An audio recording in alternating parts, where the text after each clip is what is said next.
दिन का हमारा टाइम टेबल कैसा होना चाहिए उसके बारे में बात कर लेते हैं। नीट का 2021 का एग्जाम आपका अभी तक तो 1 अगस्त से ही है। देखो पोखरियाल जी को पता नहीं, अगर कुछ हो गया और वो बोले कि नहीं 1 अगस्त से नहीं है तो आपके बारे में आ रहे हैं, अदरवाइज अभी तक तो 1 अगस्त से ही है। सो इफ मोस्ट प्रॉबली, ठीक है, अभी 1 अगस्त से ही है, लेकिन पोस्टपोन्ड अगर होता है तो मे बी प्रॉब्ली इन सितंबर में भी हो सकता है। नीट 2021 विल बी कॉम्पिटेटिव, ये सबको पता है, कॉम्पिटेटिव एग्जाम है, ठीक है। इसमें ऑब्जेक्टिव टाइप आपको क्वेश्चन मिलेंगे, तो आपको you have to score decent. In that case you have to score 60 680 plus, इतना टारगेट आपको बना के चलना है जिससे आपको अच्छे गवर्नमेंट कॉलेजेस मिलेंगे। एम्स का टारगेट कर रहे हो या अच्छे टॉप कॉलेजेस गवर्नमेंट कॉलेजेस का टारगेट कर रहे हो, in that case 680 plus marks आपको सोच के चलने पड़ेंगे। सो आपके पास अभी अगर अगस्त में एग्जाम है तो 4 वीक आपको है, तो 4 वीक में आपको क्या क्या करना है जरा हम उसको देख लेते हैं। सबसे पहले तो आप क्या करोगे, नंबर 1 11th के टॉपिक्स हैं, तो फिजिक्स के 6 चैप्टर, ठीक है, फर्स्ट वीक में। तो वीक नंबर 1 में फिजिक्स के 6 चैप्टर करने हैं, केमिस्ट्री के 6 चैप्टर और बायो के 5 चैप्टर करोगे, ठीक है, 11th के टॉपिक। सेकंड वीक में आप 8 चैप्टर फिजिक्स के, 7 चैप्टर केमिस्ट्री के और 5 चैप्टर आपको बायो के करने हैं। उसके बाद 12th के टॉपिक थर्ड वीक से शुरू करने हैं, तो आपको फर्स्ट और सेकंड वीक में तो आपको 11th निपटानी है, ठीक है। और फिर आपको 12th थर्ड वीक से शुरू करनी है, जिसमें 7 चैप्टर आप फिजिक्स के करोगे, 7 चैप्टर केमिस्ट्री के और 6 चैप्टर आपको बायो के करने हैं। ये वीक वाइज है, इसका मतलब क्या हुआ, एक दिन में 1 चैप्टर, कोई बड़ी बात नहीं है। तो लमसम मान के चलो कि एक दिन में फिजिक्स केमिस्ट्री बायोलॉजी मिला लोगे तो 3 चैप्टर आपको करने पड़ेंगे लमसम ऑन एन एवरेज, ठीक है। फिर आपके 4th वीक के अंदर 7 आपको चैप्टर करने हैं फिजिक्स के, 8 चैप्टर केमिस्ट्री के और 8 चैप्टर आपको बायो के करने हैं। This is how you have to do that. इसके अलावा क्या करना होता है आपको, आप आराम से पहले तो 6 घंटे का नींद तो निकालना जरूरी है, नहीं तो आप फ्रेश फील नहीं करोगे। 3 घंटे का डेली ये जो भी फूड फाड होता है, फूड फाड ठीक है, पर ले लिया 3 घंटे उसमें लगा दिए। उसके बाद आपको सेल्फ स्टडी करनी बहुत ज़्यादा जरूरी है, जो कि 6 घंटे की हम बहुत बार कहते हैं। इसके अलावा सब्जेक्ट वाइज आप लोग क्या करिए, PYQ सोल्व करिए, जो कि बेहद इंपॉर्टेंट है। प्रीवियस ईयर क्वेश्चन सोल्व नहीं करोगे तो काम नहीं बनने वाला। और इसके अलावा फाइनली रिलैक्सेशन के लिए टाइम मिलेगा 3 घंटे, लेकिन मैं आपसे कहूंगा कि एक ही महीना है तो ये 3 घंटे पे आप पढ़ाई में लगा दो, प्रैक्टिस में लगा दो।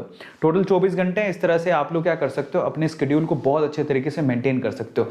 तो रिड्यूस सिलेबस के हिसाब से आपको पढ़ना है। सो आप लोगों को ये भी ध्यान रखना है कि रिड्यूस सिलेबस के हिसाब से आप पढ़िए। वैसे अगर आप थोड़ा ज़्यादा पढ़ चुके हैं तो उसका भी आपको फायदा मिलेगा आपके नीट के एग्जाम में। So daily activity self study 2021 ये कैसे कैसे करोगे, 5:30 बजे आप उठ जाओ, ठीक है। सबसे पहले तो 5:30 बजे wake up, so that's very important. सुबह 5:30 बजे उठना बहुत बेहद जरूरी है। 5:30 से लेके 5:45 तक आप अच्छे से फ्रेश हो जाओ, पोटी छोटी कर लो, ठीक है। सो फ्रेश होना बहुत ज़्यादा जरूरी है। 15 मिनट में पता नहीं लोग कैसे लिख गौतम को पता नहीं कैसे लिख दिया, 15 मिनट में कौन फ्रेश होता है, मतलब हो जाते होंगे। ईमानदारी से एक बात बताओ, जो ना सुबह उठ के 5 मिनट में जो फ्रेश हो जाते हैं, जल्दी से बताओ, जो कि 5 मिनट में जाते हैं और 5 मिनट के अंदर फ्रेश होके बाहर आ जाते हैं, कौन कौन ऐसे बच्चे हैं, ईमानदारी से बताओ। यहाँ पर चैट खोलता हूँ, कौन कौन से ऐसे बच्चे हैं जो कि 5 मिनट में फ्रेश होके बाहर आ जाते हैं। मतलब मैं अगर मेरी बात बताऊँ तो आप हैरान रह जाओगे ठीक है, तो मेरी तो बात ही मत करो। तो 5 मिनट में फ्रेश होके कौन बाहर निकलता है। अच्छा, अपना कितना फ्रेश पोटी करने में कितना टाइम लगाते हो, स्ट्रेट फॉरवर्ड आपका एक क्वेश्चन है, ठीक है। पोटी करने में कितना, कई लोग 5 मिनट में निकल जाते हैं। मैंने अब आज तक जिंदगी में कोई 5 मिनट में शायद ही नहीं निकला हूं मैं तो मेरा टाइम तो पूछो मत। क्या बात है, क्या बात है, मतलब 20 मिनट कहीं को लगता है, 15 मिनट लगते हैं। देखो पहली बार आप लाइव सेशन में बता रहे हो पोटी में टाइम कितना लगता है ओह माय गॉड, चलो अच्छी बात है। तो फाइनली फिर भी आपको 15 मिनट दिए हैं, 15 मिनट में फ्रेश हो जाओ और पोटी छोटी कर लो। उसके बाद मेडिटेशन बहुत ज़रूरी है, आप बैठ के मेडिटेशन करो, कम से कम 15 मिनट तक आप अपने माइंड को रिलैक्स करो, मेडिटेशन करो, बहुत ज़्यादा ज़रूरी है। उसके बाद 6 से 6:45 तक आपको बायो पढ़नी है। सुबह सुबह बायो पढ़ो, क्योंकि वो बहुत इंपॉर्टेंट है और आपको याद भी करने की चीज़ें होती है, याद भी जल्दी हो जाता है सुबह सुबह। तो सुबह सुबह बायो पढ़ो। उसके बाद 6:45 से 7:30 बजे तक आप क्या करो, PYQ सोल्व करो, फिर से क्वेश्चन पेपर सोल्व करो। फिर उसके बाद आप क्या करो, 7:15 से 8:30 बजे तक आपको केमिस्ट्री की रिवीजन करनी है, वो बहुत इंपॉर्टेंट है। 8:30 से 9 बजे तक आपको क्या करना है, आराम से आप हेल्दी ब्रेकफास्ट करो, अच्छा वाला ब्रेकफास्ट करो। सुबह सुबह मम्मी से चाय बनवा लो या खुद बना लो, वो पी सकते हो। 9 से 9:45 तक आपको फिर से प्रीवियस से क्वेश्चन सोल्व करने हैं, वो बहुत ज़्यादा इंपॉर्टेंट है, वो भी केमिस्ट्री के करने हैं। फिर उसके बाद आप 9:45 से 10:30 बजे तक आप क्या करोगे, physics chapter wise revision summary शुरू करोगे, फिजिक्स के चैप्टर वाइज रिवीजन स्टार्ट कर दोगे, क्योंकि आपको पता है कि हर दिन में एक चैप्टर तो करना ही है।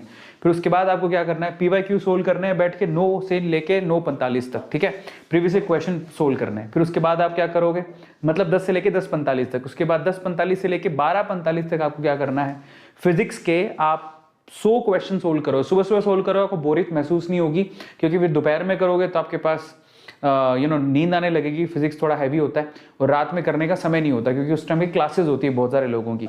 12:45 से 1:45 तक आप खाना वाना खा लो, थोड़ा रिलैक्स हो जाओ, आराम से सो जाओ, ठीक है। उसके बाद 1:45 से 3:45 तक आपको केमिस्ट्री सोल्व करनी है, 100 MCQ सोल्व करोगे। ये आसान काम है और दोपहर में दिया गया क्योंकि केमिस्ट्री आसान होती है, यू कैन डू दैट, ठीक है। उसके बाद 4 से लेके 5 बजे तक आपको फिजिकल एक्सरसाइज या यू थोड़ा बास्केटबॉल खेल लिया, कोई इधर उधर के काम कर लिए। उसके बाद आपको बॉटनी के क्वेश्चन 100 सोल्व करने हैं, वो भी कितने बजे से लेके 5:15 से 7:45 तक। You have enough time, 100 question आप बायो के डेली सोल्व करोगे बैठ के, इस तरह से आपको करना है। ये सारी चीजें आपको टाइम टेबल आप डाउनलोड कर सकते हो, PDF मिल जाएगा आपको अभी टेलीग्राम ग्रुप में। 7:45 से 9:15 तक, ठीक है, आपको क्या करना है, जोलॉजी के MCQ सोल्व करना है। वो बॉटनी था, ये जोलॉजी के MCQ सोल्व करना है। 9:15 से 10 बजे तक आप अपना खाना वाना खाइए, जो भी आप बाकी बचा हुआ काम है वो करिए। उसके बाद 10 से लेके 11:30 बजे तक आपको केमिस्ट्री और फिजिक्स के जो इंपॉर्टेंट फॉर्मूले हैं उनको रिवाइज करना है।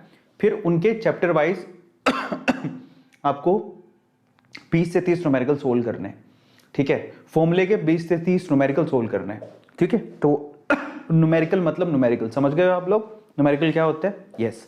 तो आपको ध्यान रखना है 10 से लेके 11:30 बजे तक, मतलब रात को ये काम करना है आपको। रात को सोने से पहले ये काम करना है, ठीक है।